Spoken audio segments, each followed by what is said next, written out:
Estamos como siempre con Rafael Cardona y con Claudio Flores, que entiendo ya están por ahí enlazados. Rafael, Claudio, ¿cómo están? Muy buenos días. Buenos días, Buenos Mario. días, Mario. Muy bien, desde su casa, me imagino. Así es, pues a eso nos ha llevado la contingencia sanitaria, aprender a hacer todo desde la comodidad de nuestros hogares. Rafael, ¿cómo estás? Pues muy bien, aquí mirando, viendo cómo pasa la vida desde el balcón del cautiverio. Pues muy bien, pues yo creo que nos la vamos a terminar por aprender cómo pasa, porque este va a ser un periodo sin duda largo, de prudencia, de paciencia. Y bueno, arrancamos, si les parece, con el análisis de lo que ha ocurrido a lo largo de esta semana, donde yo pondría, para arrancar, si les parece, algunos elementos en la mesa.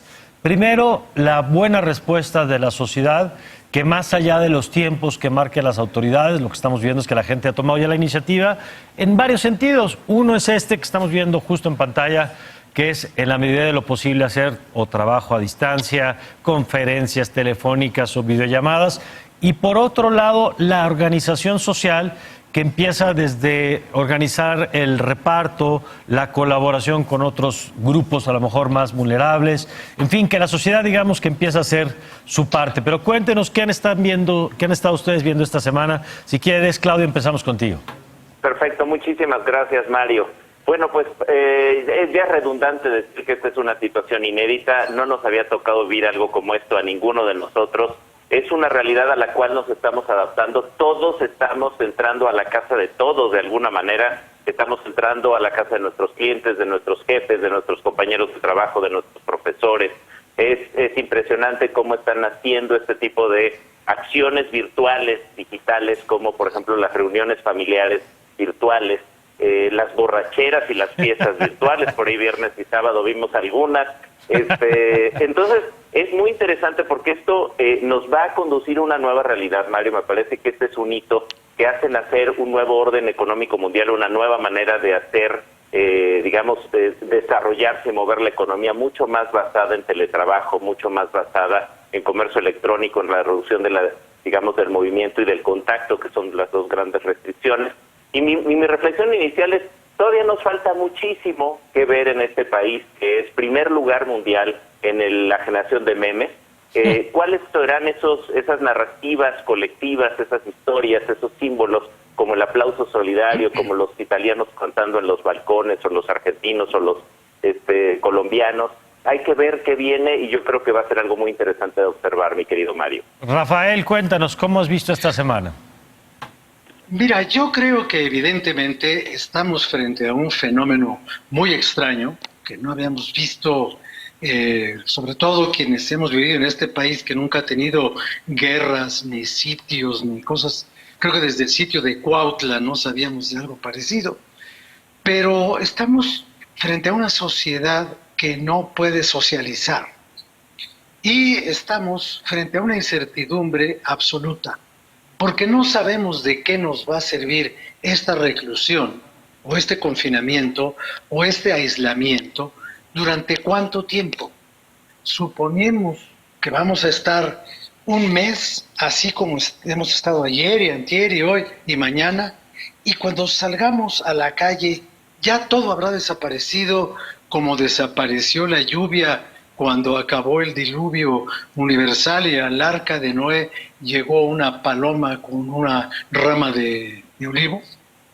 Ya se acabó todo, ya. O esta epidemia en México y pandemia en el mundo será persistente, consistente, cíclica, duradera. Vamos a tener que regresar al mundo de las cavernas, pero con internet. Eso es lo que no sabemos. Y tampoco sabemos una cosa. No sabemos qué nos va a pasar en el aspecto sanitario. Hoy estamos muy conformes con la respuesta social frente a un principio de precaución ante la emergencia, pero no sabemos qué va a pasar cuando la gente empiece a atiborrar los hospitales porque de veras está enferma. Hoy estamos preocupados porque no se disperse y de todas maneras se va a dispersar. ¿Qué va a pasar cuando no haya hospitales? ¿Qué va a pasar cuando no haya camas, médicos, personal? ¿O sí va a haber es lo que no sabemos y es lo que el gobierno nos tiene que decir. La respuesta de la sociedad tiene que surgir de la postura de un gobierno que hasta el día de hoy se ha manejado entre el titubeo y el amuleto. Y todavía no sabemos plazos, términos, duraciones, y eso es lo más angustiante para muchísimas personas, incluyendo el titular de este programa. Indudablemente incluyendo al titular de este programa. Bueno, el titular de este programa es un valiente. Oye, pero mira, esto que dice Rafael me parece muy importante, porque son tiempos de incertidumbre. Y aquí que analizamos no la política sanitaria, sino las políticas de comunicación, me parece importante que el gobierno empiece a dar más certezas a los actores. Y, por ejemplo, creo que hay acciones concretas, algunas buenas y otras pendientes.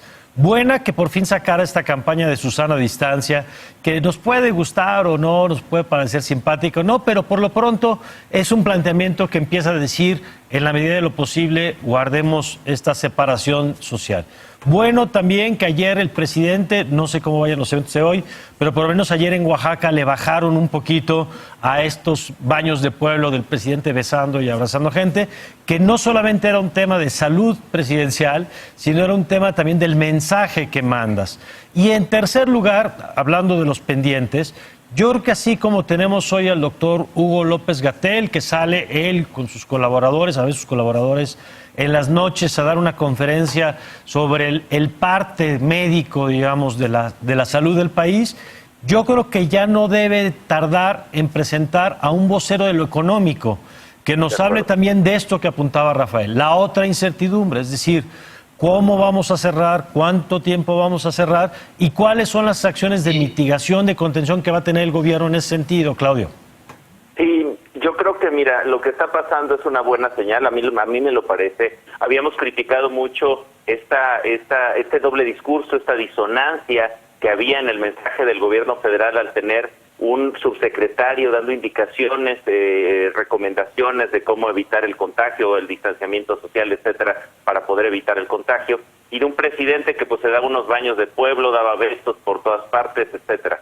Entonces, a mí me parece una muy buena noticia, Mario. Sé que la campaña detona como en una sociedad tan polarizada y en una polarización estimulada desde la misma presidencia, desde mi punto de vista, pues empieza a, digamos, recibir de manera distinta esta campaña de Susana Distancia. Me parece que es una buena señal. El documento que emite la Secretaría de Salud me parece que es un documento serio, un documento responsable. Me parece que empezamos a ver, digamos, un poco de riendas. Aunque es un documento, aunque sí. Perdón que te interrumpa, Claudio, pero es un documento que después Función Pública dice que no va y que el propio López-Gatell, el doctor, ayer dice que era un borrador. Es decir, estas salidas en falso, por un lado, dan confianza de que se están preparando, pero cuando no terminan de tener un respaldo y quedan como un trascendido, pues pierden el efecto, ¿no?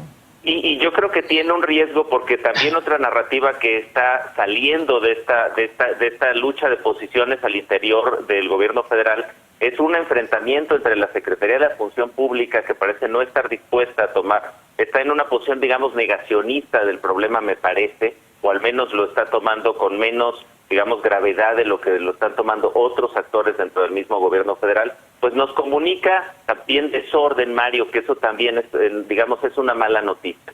Rafael. Buena noticia me parece que se tomen acciones, mala noticia estos desencuentros. Rafael. Sí, mira, yo lo que creo en este asunto de la función pública es que no debería estarse metiendo absolutamente en nada, en nada. ¿Por qué? Porque la ley de salud le confiere al Consejo de Salud General toda la organización y toda la atención de una emergencia de esta naturaleza.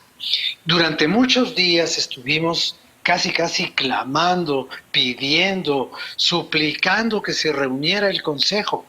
El Consejo se reunió y a partir de esa reunión fue que se empezaron a disminuir las actividades. A partir de esa reunión, aunque el Consejo de Salubridad General de alguna manera respaldó la parte científica o la parte médica en la atención del problema.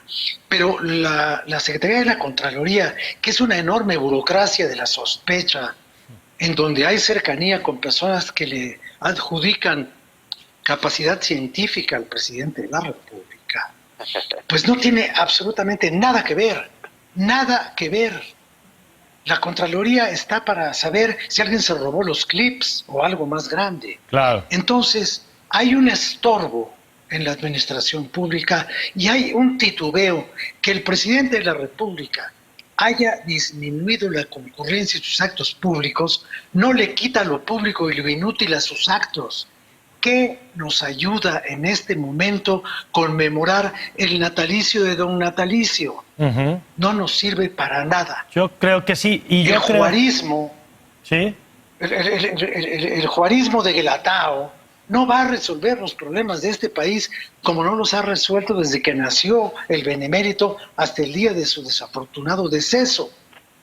Entonces, ¿qué tenemos que andar metidos en líos de clases de historia y niñas que recitan? ¿Para qué, si en este momento lo que necesitamos es que los servicios públicos funcionen, De acuerdo. que no se acabe el agua, que no vengan los apagones, que no se genere un pánico social derivado de la escasez de tiempo para atender los servicios fundamentales? Yo creo que... Y también sí. saber qué vamos a hacer con la frontera y qué vamos a hacer con el gobierno de Estados Unidos, que por las buenas o por las malas ya nos cerró el sur y el norte.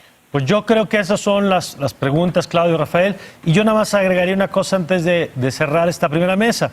Creo justo que el presidente tiene que cambiar la agenda, tiene que cambiar su discurso, porque si no, decía yo en la semana, es como un jugador de béisbol en una cancha de fútbol. Es decir, pensar hoy en temas de conservadores contra no conservadores, o los neoliberales, o el natalicio de Benito Juárez, hoy no va. Yo creo que puede ser en otro momento, pero las condiciones cambiaron, los actores tienen que cambiar. A ver, Claudio, ¿quieres terminar con algo nada más? Simplemente anotar una cosa que es una advertencia importante, mi querido Mario. Aguas con el ancho de banda, estamos trabajando, consumiendo contenido, estudiando, conectándonos con los demás, y al parecer nuestro ancho de banda, la capacidad instalada, pues se va a someter a una presión brutal. Pues hay que ver cómo nos va también son con nuevas condiciones. Rafael, gracias. Pues muchas gracias, Mario, y gracias, Claudio, y gracias a todo el público. Gracias, Claudio. Saludos, Paciencia. un gusto estar con ustedes. Eso, paciencia, Rafael, gracias.